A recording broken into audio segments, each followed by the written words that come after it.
Have you ever found yourself scrolling through your social media feed, feeling a little empty, even though you just got a bunch of likes on your latest post?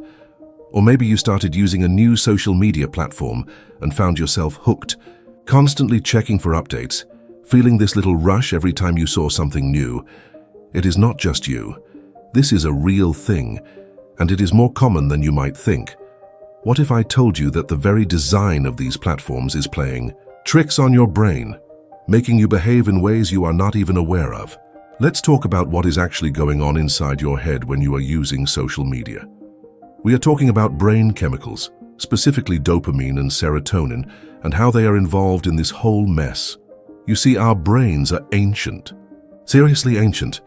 They evolved in a world where the biggest challenges were finding food, shelter, and a mate. But our brains have not really caught up to the 21st century.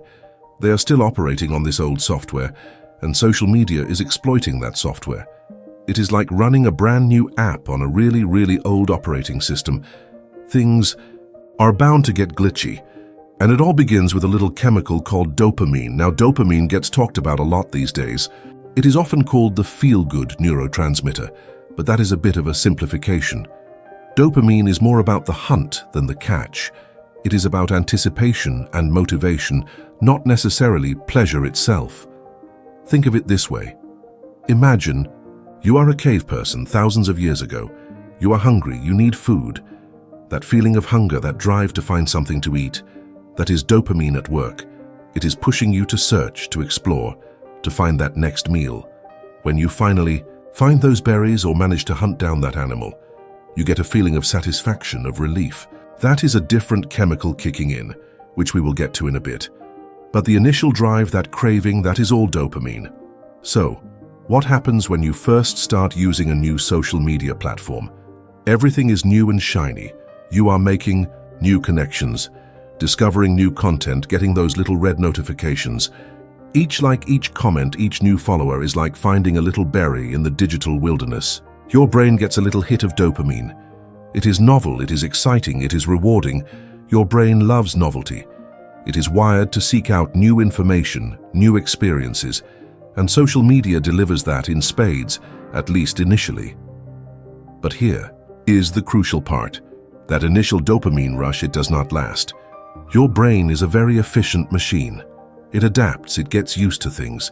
That initial excitement of a new social media platform starts to fade. Those little dopamine hits become less potent. The novelty wears off. Think about the first time you rode a roller coaster. It was probably thrilling, exciting, maybe a little scary. Your brain was flooded with all sorts of chemicals. But if you rode that same roller coaster 100 times, it would not have the same effect, would it? It is the same principle with social media. The problem is that social media platforms know this. They know that the initial rush of dopamine will not keep you hooked forever. So, they have come up with a clever way to keep you coming back for more, even when the novelty has faded. And that is where the algorithms come in. These algorithms are designed to keep you engaged, to keep you scrolling. They learn your preferences, your habits, what you like and what you do not like. And they use that information to feed you a constant stream of content designed to trigger those little dopamine releases. But here is the trick. They do not give you the reward every time. They use something called intermittent variable rewards. This is a fancy term for a simple concept. It is like a slot machine in a casino. You do not win every time you pull the lever, but you win just enough to keep you playing. Sometimes you get a like, sometimes you get a comment, sometimes you get a new follower, but most of the time you get nothing. It is that element of unpredictability that keeps you hooked. Your brain is constantly anticipating the next reward, even if it does not know when it will come. This is exactly what casinos have been exploiting for decades, by the way. That thrill of uncertainty, that hope that the next pull of the lever will be the big one. It is a powerful motivator. And social media platforms have basically turned your phone into a pocket-sized slot machine. You are pulling the lever every time you refresh your feed, hoping for that next dopamine hit. You keep scrolling and scrolling and scrolling, even though you are not really enjoying it anymore. It is no longer about genuine connection or meaningful interaction. It is about the chase, the anticipation, the possibility of a reward. This is what some people call the infinite scroll. It is designed to be endless, to keep you trapped in this loop of anticipation and disappointment. You might find yourself scrolling for hours, feeling increasingly empty and dissatisfied but unable to stop.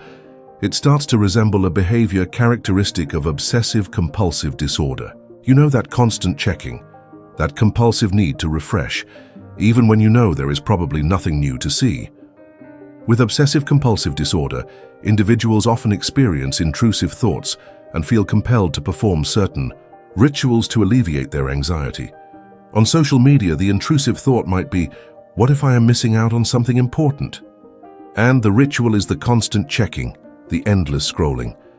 Of course, this is not to say that everyone who uses social media has obsessive-compulsive disorder. Absolutely not. But the parallels are striking. The underlying mechanisms are similar.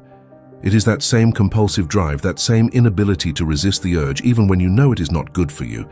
Now remember, we talked about that feeling of satisfaction you get after finding food, after achieving a goal. That is where a different brain chemical comes into play. Serotonin. Serotonin is associated with feelings of contentment, well-being, and calmness. It is the I have had enough signal. It is the feeling of fullness after a good meal, the satisfaction of a job well done. Serotonin is about being present, appreciating what you have, feeling connected to others in a meaningful way. The problem is that social media, with its focus on dopamine-driven seeking, can actually interfere with your brain's ability to produce and regulate serotonin. You are so focused on the next like, the next comment, the next notification, that you are never really present. You are never really satisfied. You are always chasing the next dopamine hit, but it never truly fulfills you. This constant seeking, fueled by dopamine, can leave you feeling anxious, restless, and ultimately unfulfilled. It is a vicious cycle. You feel bad, so you turn to social media for a quick fix, but that quick fix only makes you feel worse in the long run. Think about those animals in the wild, the ones we talked about earlier, constantly searching for food. They are driven by that same dopamine-fueled seeking behavior. They have to be. It is a matter of survival. But imagine if an animal never felt satisfied, never felt that sense of fullness after a meal. It would keep searching, keep hunting, even when it was not hungry. It would be trapped in a constant state of seeking, driven by an insatiable urge it could never truly satisfy. That is, in a way, what social media can do to us. It can trap us in this endless loop of seeking, preventing us from ever truly feeling content or satisfied. And the more time we spend in this dopamine-driven state, the less sensitive we become to serotonin, the chemical that actually makes us feel good in a lasting and meaningful way. It is like we are constantly chasing a fleeting high, while neglecting the things that truly bring us joy and fulfillment. It is important to be aware of these effects. It is important to understand how social media is designed to manipulate our brains, to keep us hooked, to keep us scrolling. This is not about demonizing social media. It is a powerful tool that can be used for good, but we need to be mindful of how we use it.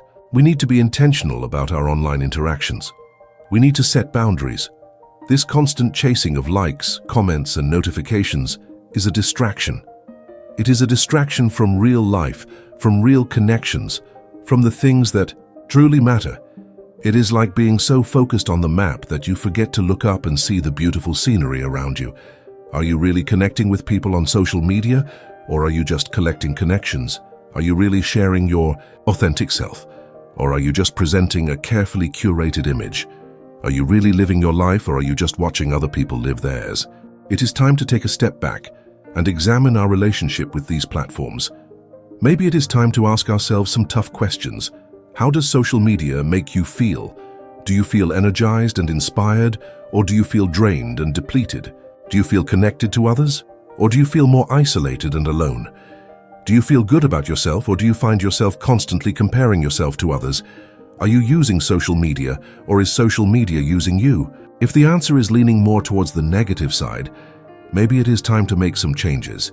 What if instead of chasing those fleeting dopamine hits, you focused on cultivating more serotonin in your life?